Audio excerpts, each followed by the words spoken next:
The Chicago Bulls demolished the LA Lakers in LA, and LeBron James's return.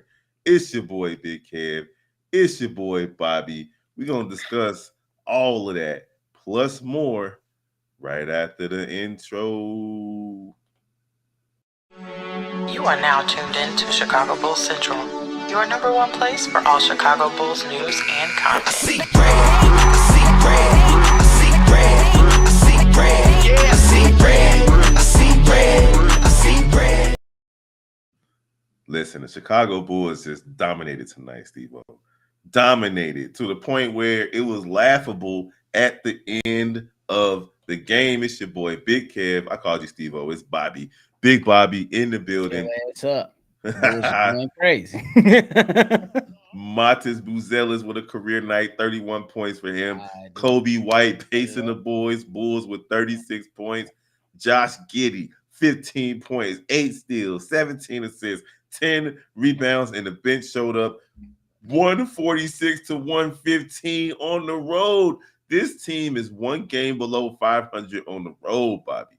Man, let's get into it. How'd you like the game tonight? I love it, man. The Chicago Bulls came out here and did absolutely something we didn't expect them to do. The Chicago Bulls came out here and did absolutely everything that we did not expect them to do. They played defense well. They got in the passing lanes on the defensive side. Got in within the lanes to change the defense and create offense for themselves. They did everything that we did not expect them to do versus this Los Angeles Lakers team, especially with Luka Doncic, especially with LeBron James returning. The Chicago Bulls went bonkers and completely wiped the Los Angeles Lakers across the floor as if they was a dirty mop that was brought to you by the janitor. Listen, the Hey, Bulls crazy. The Bulls were only up by 3 at halftime. It looked like it was going to be a dogfight. Then they came out in the third quarter and outscored the Lakers 39 to 27. And then they followed that up with a fourth quarter where they outscored the Lakers 42 to 26. Normally, you see Bronny James come out and blow out wins for the Lakers, but he had to come out there and put up some shots, and the blowout lost tonight. You mentioned that the Bulls got a bunch of steals. They had 17 steals tonight, bro. 17 steals. Big win for the Chicago Bulls. And it seemed like the man of the hour is joining us now in the second. Big Hayes coming in. But big win for the Chicago Bulls playing defense. First of all, how the hell you going to go live on my channel without me being here? You ain't even make a thumbnail. You like a big ass kid. Your ass so excited over a win. Your ass couldn't wait. I tried to wait. We reached out. It was like, I tried. Yeah. I ain't know what bro was description, no thumbnail, no nothing. What the hell we doing in here? Hey, we've been calling Kev Big Yoda the whole night. Kev, you gotta get it. Kev, old ass man, what's going on, y'all, man? Hey, I put a description. I thought I did at least. Y'all. Anyway, shout out to the man of the hour is here. He has to take care of some things on the back end, but it's like coming in your house and somebody that jumped on your couch and shit and stuff all over the place. bro, man, the Bulls get a big win here. 146-115. The Bulls were already playing really good at half, right? At the halftime. They came out in the second half of this game and just everything exploded between Matis Buzelis scoring 31 points. You got Kobe White with 36 points. Everybody, all the starters in double figures. And you also got 14 from Patrick Williams with good defense today. Dalen Terry with 13 points. How you guys feeling overall about the game? Look, Patrick Williams' defense is going to be unsung tonight, Hayes. That's something that is going to get lost in the shuffle for a lot of players. Plus, the big threes that he hit. A lot of the threes that he hit tonight were momentum threes. Those threes that the Lakers are trying to make runs, and Patrick Williams came down and hit a big three to stop the run. 4 for 7 from 3 for him tonight, and every last one of them was after the Lakers went out and hit a big layup or had an and one or got a dunk or hit a three themselves. Every time the Lakers tried to make a run tonight, the Bulls answered it, whether it was Kobe or Matis or Josh Giddey or even Patrick Williams off the bench. I loved what I saw from the Bulls tonight against the Lakers, for real. I do it, man. This right here was just like, hold on, the Bulls whooping these guys by 30. I ain't had that Whooping. on my list tonight. I was just like, hey, just go ahead, go out there and compete, go out there and make it a good basketball game. But the Chicago Bulls in that first half, we was like, hey, man, it's not over. The Bulls played a good first half. That second half is definitely gonna be one of those moments to where the Chicago Bulls are gonna definitely have to lock in. And they went out there and got it done. Hey, my bad, Big Hayes. But at the same time, the motherfucker Kev hella excited. I ain't gonna lie. We've been calling this man Big Yoda, and we was Bro. asking, bro, if he coming with the force. The Bulls came with the damn force. I'm ready to take the prescriptions off and put the shades on your channel. I ain't gonna lie to you, Big Mo.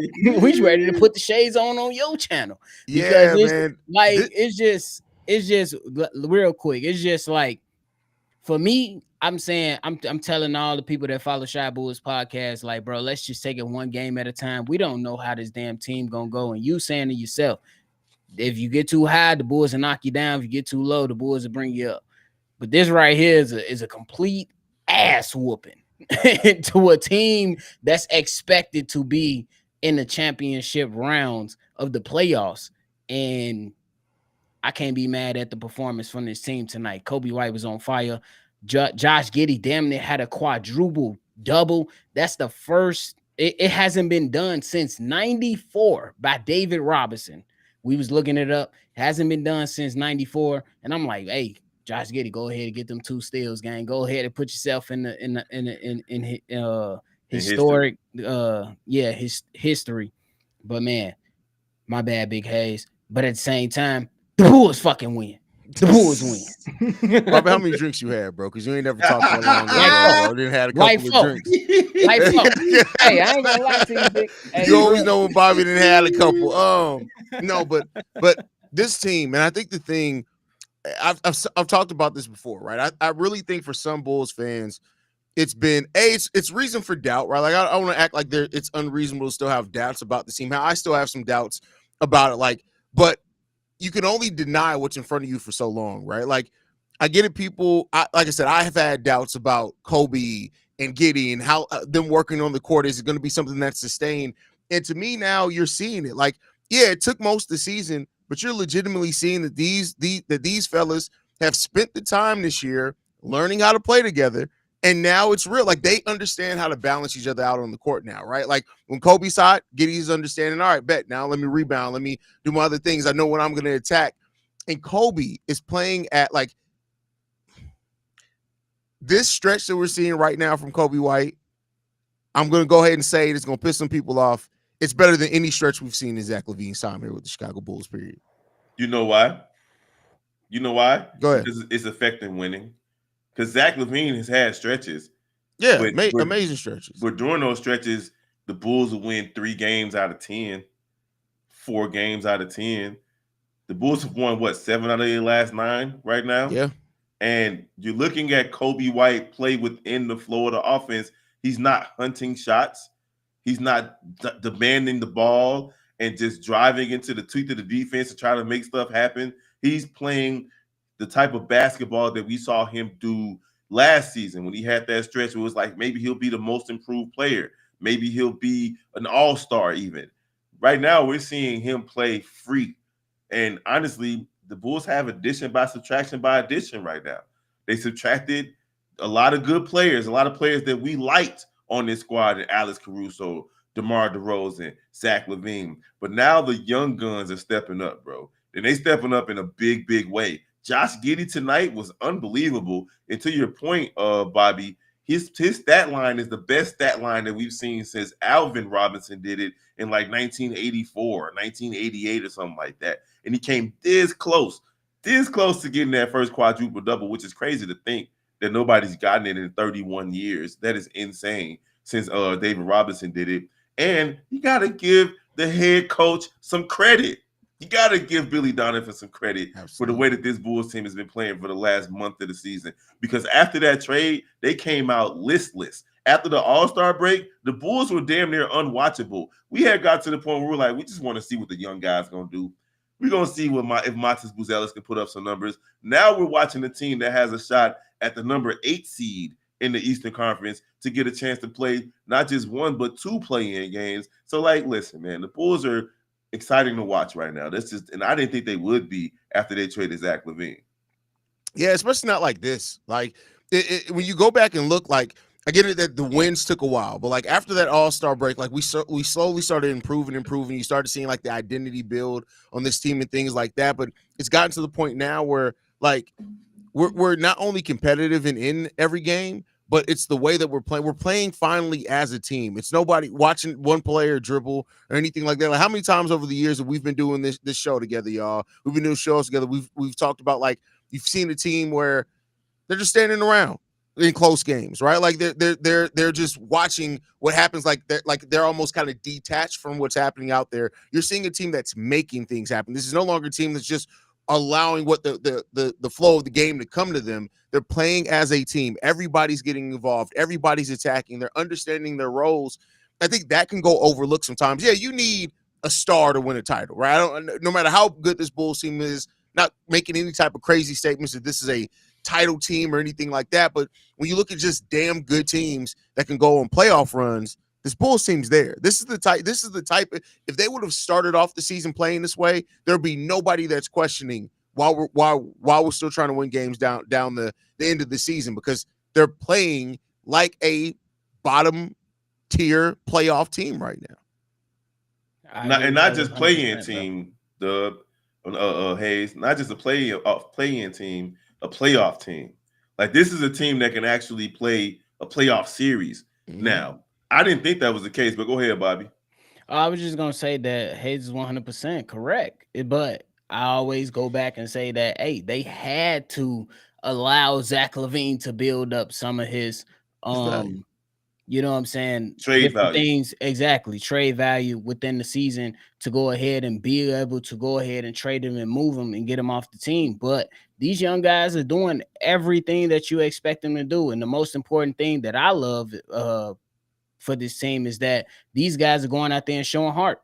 I don't necessarily look at wins and losses when it comes to this young Bulls team. I just want to see if they're going to go out there and play solid basketball, go out there and do the right things, go out there and compete against the top teams in the league, because we know that it's going to be some haters that's going to say, hey, they only win the games against some of the bottom teams of the league, but we see games against the Houston Rockets. We see games like this versus the Los Angeles Lakers, teams that are destined to go out there and make runs in the playoffs, and these young guys are out there competing at a very high level. You got to accept that for what it is. The Bulls, they've been telling us this entire season, they are not going to go out there and tank. They want to win games. That's what they've been telling us. If you want to go out there and say that, hey, they should be tanking, that's your prerogative, that's your opinion.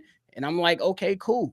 It is what it is. But at the same time, I can't be mad at for a young basketball team that has a Kobe White, that has a Josh Giddey, that has different players on this team that they brought in, and they going out there and compete.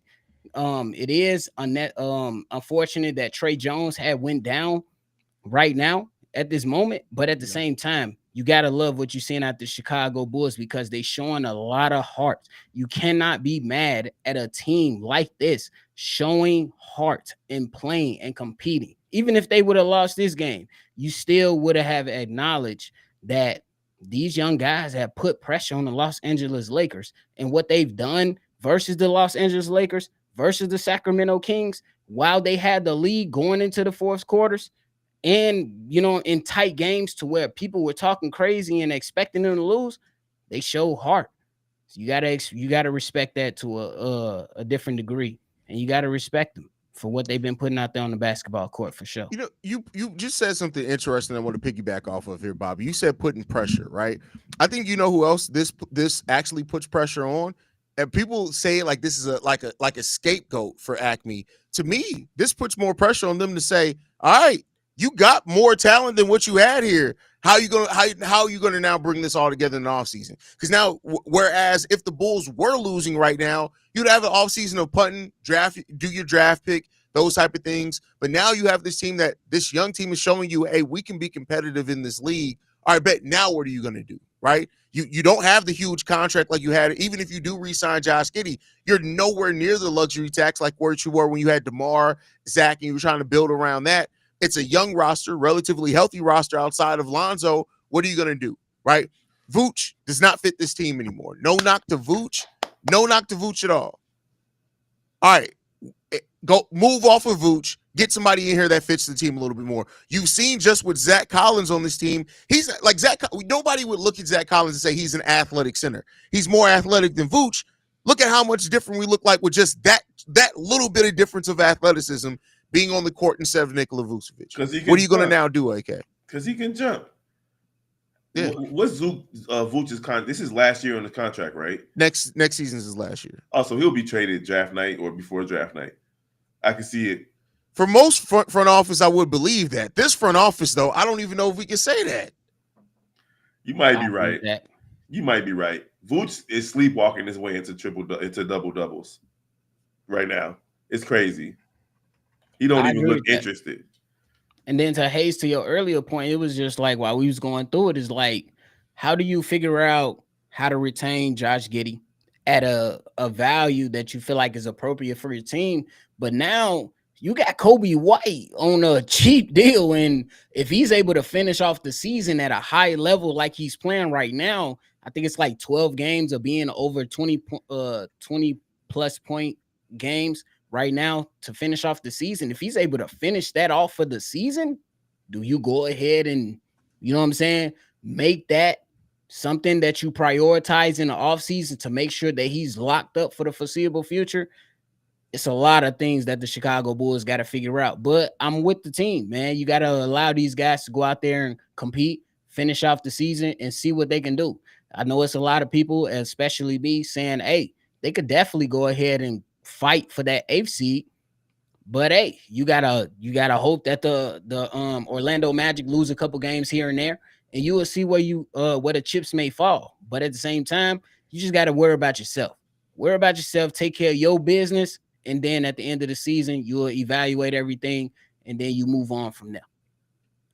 Yeah, that's all you got to do. Like, I know it sounds like an oversimplification to say it that way, but Bobby, you're head on. Like, you just got to continue to evaluate and see and look at this talent. And Josh Giddey has shown you, and at this point where the Bulls are, we have no contracts over $20 million after Nikola Vucevic's contract is off the books.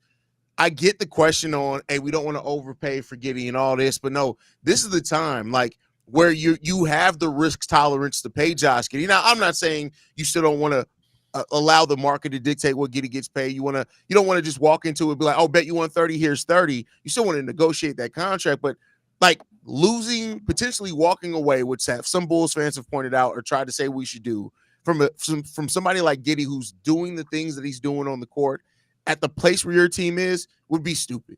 Honestly, it would be stupid. And Bulls fans, you got it. Like, you can't complain about a stupid front office and then say stupid shit.